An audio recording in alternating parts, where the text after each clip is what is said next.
Hello, boxing fans around the world. Thank you for joining us once again for another episode of Talkin Fight, featuring Mike Orr at 4 on Knuckle Up. And on this episode, as promised, we have Matty Harris, that young undefeated boxer, coming at you live in the studio in a few moments. What do you got, Mike? Yes, man. We got Matty Harris in the building. He's reached out to us after Friday. He wasn't able to make it Friday, but now we're here. We got him in the studio on Monday. We're going to talk to him about his wonderful victory on his pro debut, and the beginnings of his career and what it's taken to get to there this far, and what he's got planned for the future.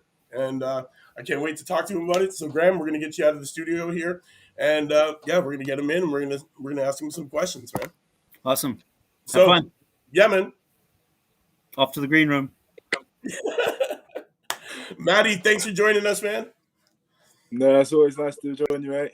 Yeah, man. Thank you for taking the time out of your schedule. I know you're coming off that fantastic victory. I know you're probably back right in the gym, right back at it. You probably got lots of things planned. Let's start out with the beginning. What age did you start boxing at? I started quite late, I suppose. I started at 15, but up until then, I was playing football at quite a good level. Okay. I'm not sure if that's soccer out in the States. Yeah. Yes. It would be soccer out here, out in North America. Your football is our soccer, and our football is not anything like yours at all.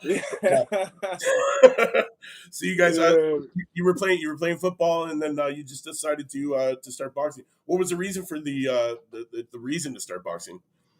Do you know what? It was one of my mates. I ended up football for me was getting a little bit stale. It was one of the sports I was good at, but I never really enjoyed it that much. There's one of my mates took me down to a boxing gym when I was about 15, and just went from there. Got bit by that bug.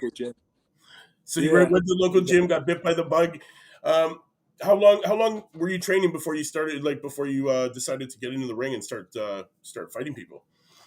Oh, I didn't have my first fight till I was about 18, but I was very inconsistent with it. So when I started at 15, I enjoyed it a lot, but I didn't start fighting until, it was about 2 weeks after my 18th birthday. But even then, I wasn't really serious with it. I only started taking it properly serious when I joined the gym I'm at now.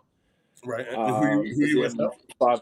I'm at Cleary's boxing gym over in Leamington Spa. Okay. It's a good gym. It's a proper old school gym, as in there's no heating. There's literally a tin roof. The building's falling apart, but it's brilliant. It smells like an old glove. Yeah. Exactly. You know the gym, man. So after your first amateur fight, do you remember the first amateur fight getting in? Do you remember the feelings that you went through when you got in the ring the first time?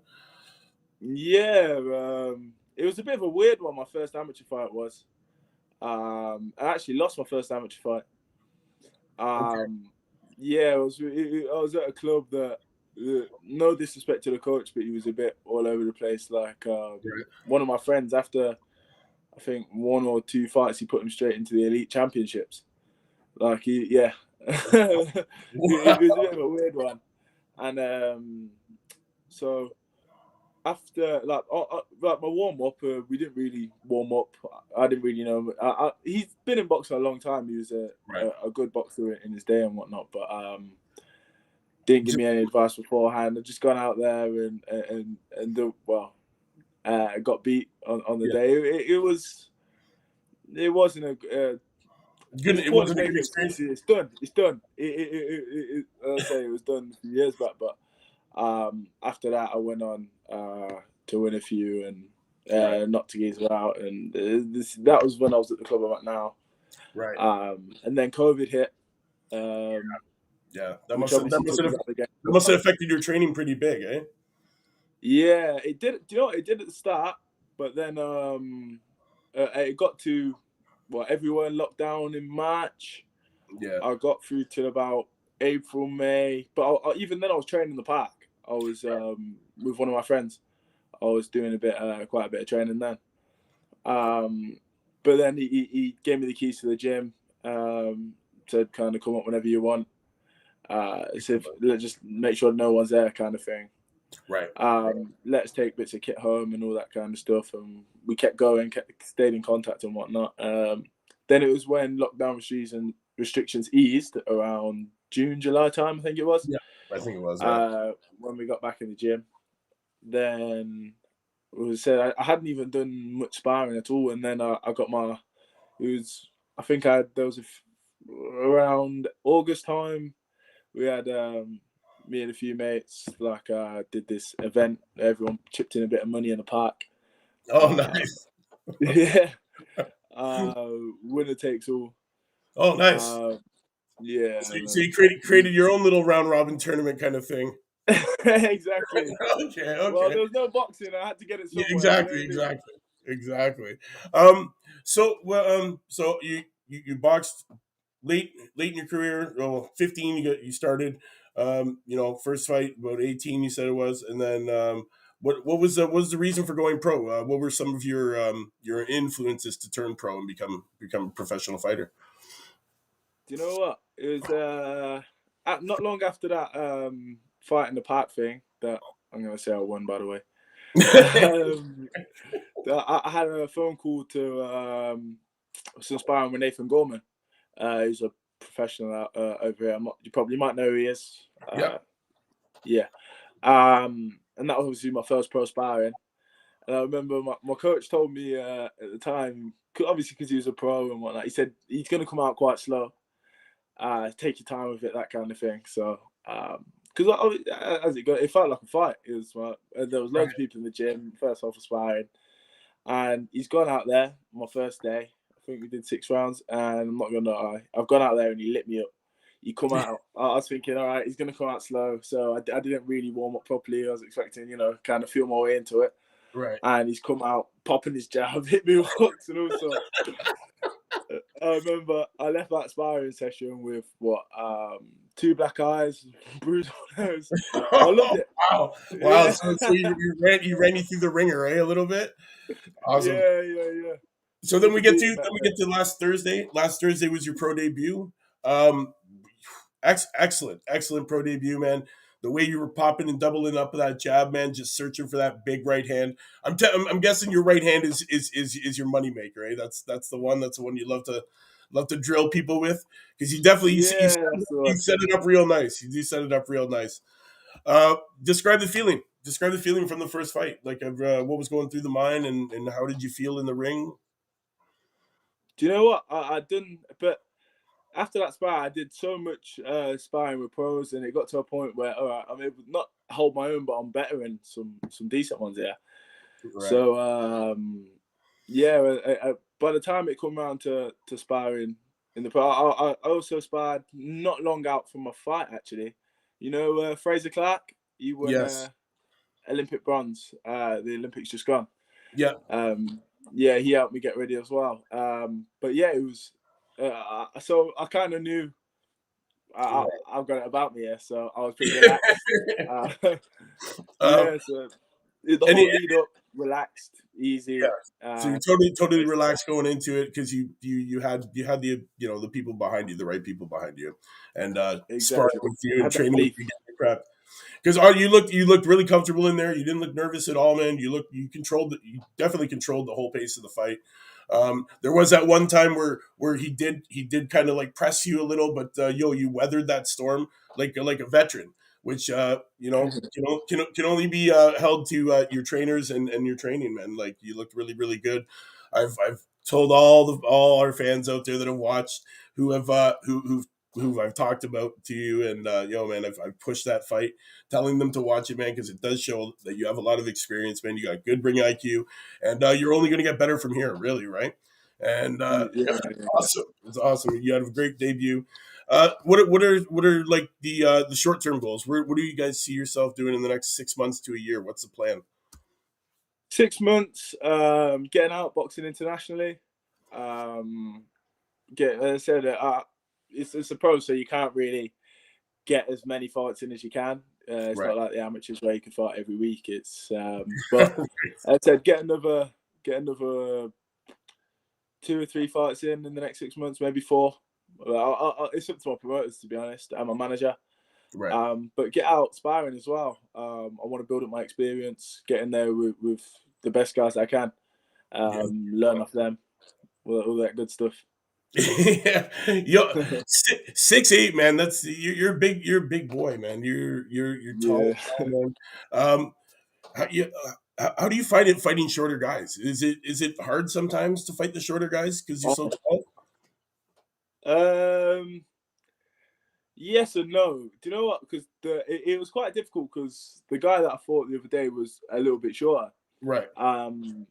Traditionally, I used to hate fighting smaller guys. It was a lot more work, and you're kind of having to fight just to stay in the fight, if that makes sense. And then get inside, especially ones that are a little bit more slippery, can get inside and that kind of stuff. But I kind of worked on it. I knew I was going to be fighting someone a bit shorter than me, so I was able to. I've been sparring, Derek Chisora.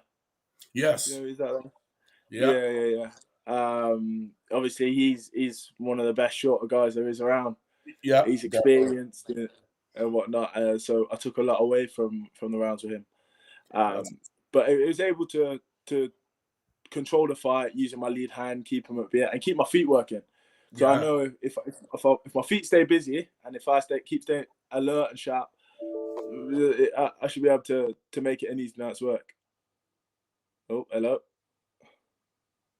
We'll be back momentarily. I think Mike's computer might have just died. Sorry about that. Matty, continue telling us all about it, please. Oh, yeah. Wait, is it still live? Yeah, we're still on. Just he's coming back right now. Yeah, perfect. All right. So boxing a shorter guy, I kind of just learned to be able to control it.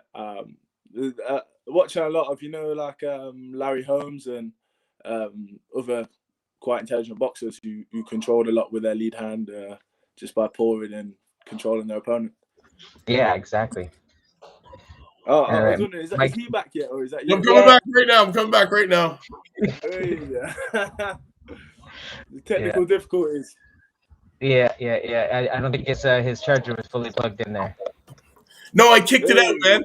You're actually right. I actually accidentally kicked out my charger, and I got everything running, man. Sorry, it didn't disappear on you guys. It's okay. Yeah, but we got it back. We got it back. Sorry to all the fans out there who are watching live. Yeah, man. Sorry, I'm back. I kicked out the charger. My bad. Should have put my foot somewhere else. Sorry. I don't know where we left off. We were talking about fighting smaller guys. Yeah, smaller guys. Yeah. There we go. So we're if you could have a dream fight today, who would you want to face in the heavyweight division? Honestly, what is in with the landscape today? Yeah. Any of the top five.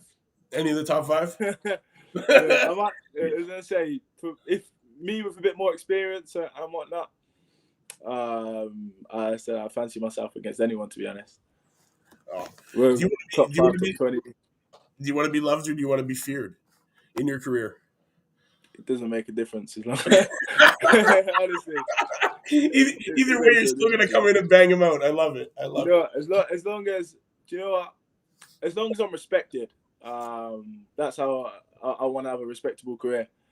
And to be honest, either way I get paid, so I don't really care. But it's not just that. The having the respect, and so I know when I finish my career, I know that I fought the best that there was to fight, and I did my best. But that's what I'll be happy with. So loved or feared makes no difference to me. Right. I heard a story that you were living in a caravan on your trainer's driveway at one point in your story here. Oh yeah. That's a true story? Yeah, I did it for about 6 months. 6 months. Wow. Yeah, from June all the way up until my pro debut. The week of my pro debut, I stayed home on the Monday, but then I went down to London on the Tuesday. So I was in the caravan all the way up until then. Wow. It's got to be hard. You're a tall dude. Do they even make them like for tall men like yourself? No, I'd have to sleep diagonally. It wasn't great. I was gonna say the only reason I'm home today Yeah. is because it snowed and it was really cold last night, and my heater isn't really that good. So yeah, as I said, that's the only reason I'm home. But I'll be back in probably tomorrow night. So do you stay in there just to make it easier for getting to training and accessing your coach and everything like that? Yeah, because my house is actually, I live about 45 minutes away driving from my boxing gym and my coach. So Right. it just makes it easier. Yeah, and it keeps me away. It keeps me away from distractions or anything like that. So I'm there to do a job and just focus on what I'm there to do.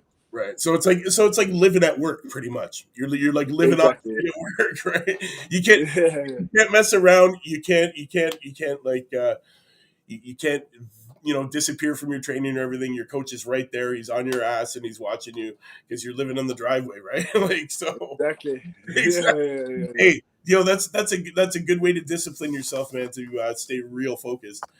I want to ask you about training when you go into camp. What's a day in the life of Matty Harris in camp? Like, what does camp consist of? So in the mornings we'll normally. It was really difficult for me this time because I didn't have my car broke down like 6 weeks away from the fight day, and I didn't get it back for 6 weeks. Like literally the week of my fight, I got it back. So it was much harder to get to the strength and conditioning gym and all that kind of stuff. But yeah, normally I'll go to the gym in the morning, or I'll go to the boxing gym to shadow box and have a shakeout.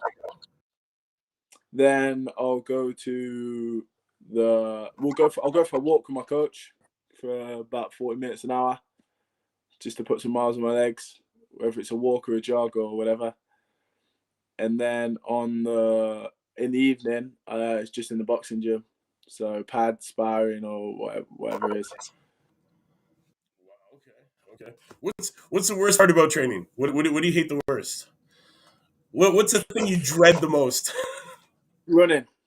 Can't stand it. Hate it. It's always running. Hey, everybody hates that running.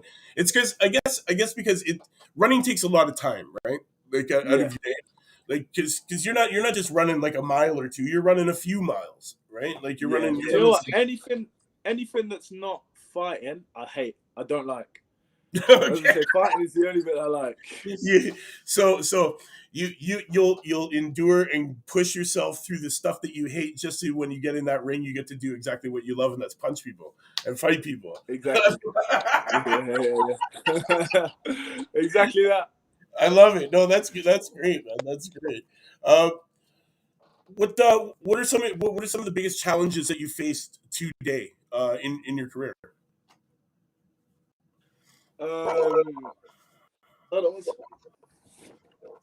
What do you mean the biggest challenges in terms of like what? Biggest challenges of either politics or like coaching, training, like some of the biggest challenges that you faced where you're like, you know what, this is getting hard, and you've had to push yourself through it just to stay doing it.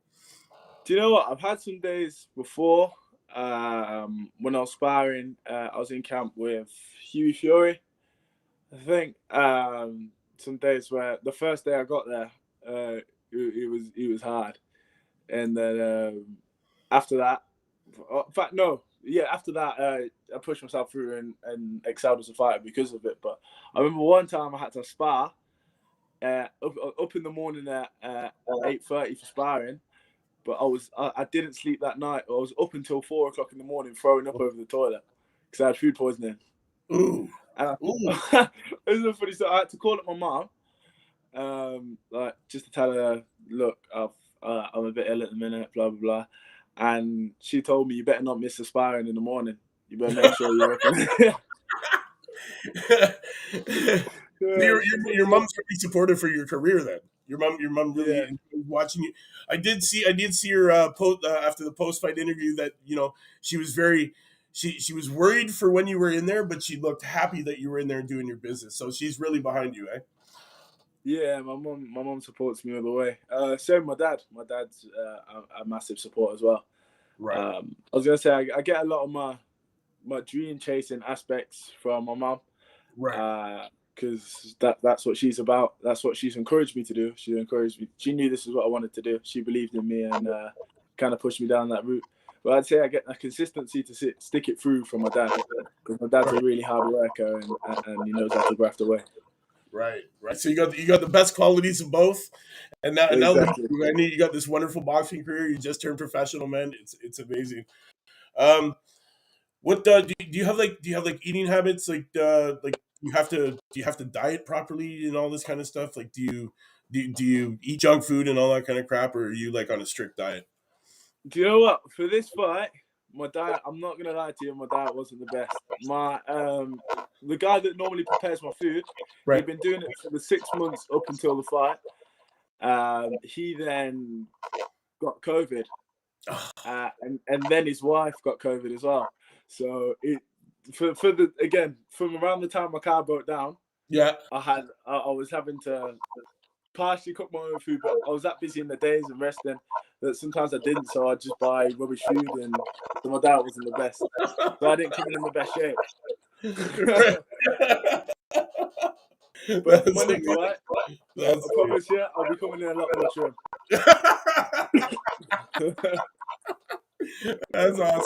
That's awesome, man. Where do you see when 10 years from now? Where do you want to be? World champ, undisputed, undisputed. Have them all. At least undisputed, or no, not at least undisputed. At least unified, or have a belt on the way to unifying. Right. Hey, but yeah, that I wouldn't be in this game to come to get second place. That's words of a champion right there. Yeah. That's words of a champion right there. 100%. This sport's too tough to come second, man. No, man, exactly. It's a lot of work. It's tough on the body. And definitely, man, it is hard work. Words of wisdom for any kid that's coming up in the game right now. Anything that you can suggest that they do, or some advice for any little kid that's wanting to get into boxing. Stick it out. It's hard. You're gonna have hard days. I didn't believe it until I experienced it for myself. But I was gonna say, stick it out, even when things don't seem to be going your way. Stick it out, grind it out, and eventually good things will happen. It's hard when you don't see because I was training through COVID and whatnot with no set goal in light. There was no light at the end of the tunnel. Right. Or it didn't seem like it was. But you have to keep going and grinding. And that's how I got to where I am today and in a good position. The nickname. What's the nickname? What's everybody calling you these days? Magic. Magic Matty? That's the one. Magic Matty Harris. How do we get the nickname? How do we get the nickname? Do you know what? It was one of them things, like the night before I signed pro. Yeah. My coach just called me up and was on about, you need to come up with a name or something. And then my manager did exactly the same. And one of my friends at breakdances, his nickname was Magic. Okay. So I kind of called him. I was like, do you mind if I use your name, etc. We just kind of ran with it. And it works. I like it. It works, man. Yeah. You popping out those hands like you're magic, right? I love it. Yeah, I love it. Matty, we're not going to keep you too much longer. Just stick around after, and then we'll talk just off screen. To all the fans watching around the world, thank you for tuning in. Matty, thank you again for taking out time out of your busy schedule to come and talk to us here at Talkin Fight. We're behind you. We're going to be definitely following your career from here on out. So please, next time you're fighting, let us know. Anytime you can. We're definitely gonna be watching, man. We'll definitely be behind you, cheering you on. You are now part of our Talkin Fight family. Yes, so thanks again to all the fans. You know what it is, man. It's Mike Orr at 4 on Knuckle Up, coming to you live with Matty Harris. I promise you the interview. We got it. I hope you guys enjoy it. In the meantime, we'll see you tomorrow, same time, same channel, 4 o'clock with your man Mike Orr, and I'll have a new prospect for you that we're profiling. You know what it is. Knuckle up, everybody. We'll see you tomorrow, 4 o'clock.